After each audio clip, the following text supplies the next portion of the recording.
ऐसी तब्दीली नजर आएगी जैसी तब्दीली आपको अचानक पाकिस्तान की अदलिया के अंदर नजर आई। आरिफ अलवी जिन पे बहुत से लोग इतराज कर रहे थे कि वो शायद लोटा हो गए हैं या मुख्तलिफ इल्जाम लगाते थे, लेकिन आरिफ अलवी ने अपने एक टीवी इंटरव्यू में बड़े खुल के बात, नवाज शरीफ के वजीर आजम बनने के चांस जीरो, लेकिन बहुत आवाम से उनके दिल चले। पीटीआई के बगैर इलेक्शन नहीं है, और अगर खुदा न खास्ता जिसकी चांस नहीं है पीटीआई के बगैर इलेक्शन होते हैं तो वो इलेक्शन 3 माह से ज्यादा अरसा नहीं निकालते। आसिफ अली जरदारी साहब की बात पे भी उसे उतना ही यकीन कर लें जितना आप पाकिस्तान क्रिकेट टीम के कप्तान की बात पे यकीन करते। आरिफ अलवी बड़ा छक्का मारने जा रहे हैं और ऐसा छक्का होगा इस छक्के के बाद। हमारे साथ मौजूद है राना अजीम साहिब, इनसे पूछते हैं पाकिस्तान की सूरत हाल के बारे में कि जो सिचुएशन आ रही है। अभी कल के एक प्रोग्राम में, हामिद मीर के प्रोग्राम में, आरिफ अलवी साहब ने इमरान खान की बहुत ज़्यादा हिमायत की और ये भी कहा है कि उन्होंने जो कुछ भी किया मैं उसकी गारंटी देता हूँ, वो हक पर थे, सच पर थे। इस पर आप क्या कहना चाहेंगे? बिस्मिल्लाहिर्रहमानिर्रहीम, अस्सलातु वस्सलामु अलैका या सय्यदी या रसूल अल्लाह, अस्सलातु वस्सलामु अलैका या सय्यदी या।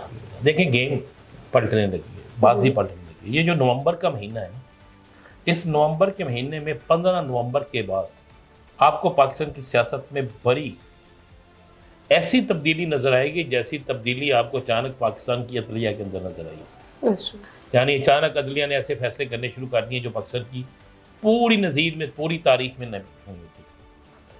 आरिफ अलवी अपना रोल अदा करने लगे। आपको याद होगा चंद दिन पहले आरिफ अलवी को जाके रऊफ पसंद जो ये हैं, इनके राब्ता सेक्रेटरी हैं, तहरीक इंसाफ के तर्जमान हैं, वो और मियाँ साहब मिले थे। एक बड़े मारूफ वकील हैं जो नियाज़ी साहब सॉरी मिले थे जाके, इमरान खान के वकील हैं, और उन्होंने इमरान खान का पैगाम दिया था। जिसके बाद आरिफ अलवी जिन पे बहुत से लोग इतराज़ कर रहे थे कि वो शायद लोटा हो गए हैं या मुख्तलिफ इल्ज़ाम लगाते थे, लेकिन आरिफ अलवी ने अपने एक टीवी इंटरव्यू में बड़े खुल के बात जी, तोशाखाना के हवाले से, दीगर मामला के हवाले से, बाकी दीगर जितने भी इल्ज़ाम इमरान खान पे लगे हैं उसके हवाले से उन्होंने ना खुल के बात किया, बल्कि उन्होंने कहा कि हम मैं गारंटी देता हूँ वो ऐसे नहीं है। तो मेरे पास इतला जो है वो बड़े अहम तरीन ज़राए से इतला ये है कि आरिफ अलवी बड़ा छक्का मारने जा रहे हैं और ऐसा छक्का होगा इस छक्के के बाद शायद।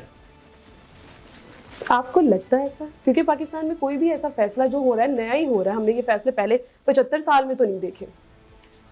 मैं इसलिए कह रहा हूँ कि इस दफा भी ऐसा ही होगा कि जो किसी ने नहीं सोचा, किसी ने देखा भी किसी ने नहीं देखा। मैं जो डेट दे रहा हूँ 15 नवंबर के बाद आप देखिए सूरत हाल बदल जाएगी बहुत तेजी से, बहुत तेजी से। अच्छा।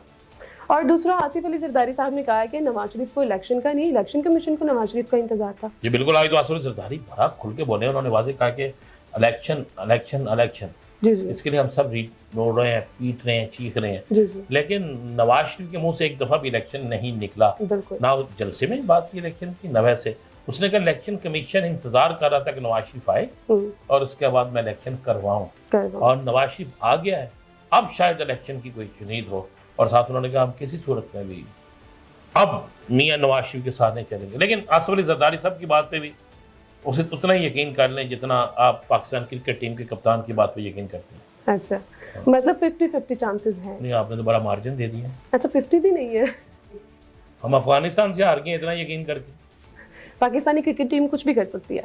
नहीं, पाकिस्तान क्रिकेट टीम और पाकिस्तान सियासत आजकल एक जैसी सियासत तो रही नहीं पाकिस्तान में। आपको लगता है पाकिस्तान में सियासत है? बाकी मेरे ख्याल पाकिस्तान में सिर्फ सियासत ही है, बाकी कुछ नहीं है।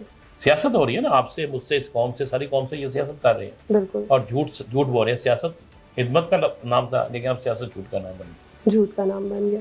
और पाकिस्तान की कहीं कोई इज्जत नहीं रह गई? नहीं, पाकिस्तान की इज्जत खराब करने वालों की इंशाल्लाह जल्द इज्जत नहीं रहेगी। अच्छा।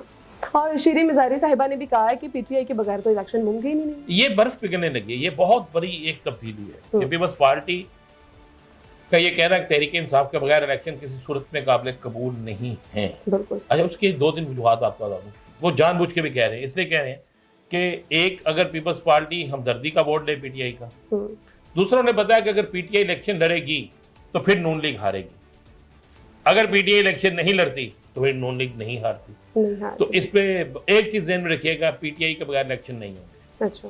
और अगर खुदा न खास्ता जिसकी चांस नहीं है पीटीआई के बगैर इलेक्शन होते हैं वो इलेक्शन 3 माह से ज्यादा अरसा नहीं निकालेंगे। शायद वो इलेक्शन शेड्यूल जितना टाइम भी ना निकाले। अच्छा, आप मुझे बताएं, आपको लगता है इलेक्शन होंगे? चांसेस हैं इलेक्शन के? इलेक्शन शेड्यूल जारी होगा, कागजात जमा होंगे, इलेक्शन नहीं होंगे। इमरान खान के बाहर आने की कोई चांस? 100%। 100%। और नवाज शरीफ के वजीर आजम बनने के चांस? 0। लेकिन बहुत आवाम से उनके दिल चल रहे वहाँ बहुत ज्यादा, सुनने में तो यही आ रहा है। सुनने में तो पता नहीं क्या क्या आता है, लेकिन सुनने में ये भी आ रहा है कि जितनी आवाम थी वो आधे से ज्यादा बिकी हुई थी। नहीं मैं कह रहा हूँ यहाँ सब खुद बिकी हुई हैं, आप आवाम की बात कर रहे हैं। बहुत बड़ी मुझे बात एक कर दी आप। 365 हल्के हैं पंजाब के लगाने, मुस्लिम लीग नून के मुताबिक 70,000 लोग, 365 हल्कों में से हर हल्के से आप 200 लोग निकालें, चाहे वो पैसे दे के निकालें चाहे वैसे निकालें। 10,000 पुलिस एहलकार वहाँ पे ड्यूटी दे रहे थे, तमाम सरकारी महकमों के अफराद वहाँ पे खास नहीं लग रही थी। इसके बावजूद इतने लोग थे। इस लाहौर शहर की आबादी 2.5 करोड़ है, अगर इस 2.5 करोड़ में से 3% लोग निकलें तो कोई बड़ी बात नहीं, तो 3 लाख बनते हैं। इसका मतलब लाहौर तो नहीं निकला, बिल्कुल। तो अब लाहौर नहीं है तो कुछ भी नहीं है। कुछ भी नहीं।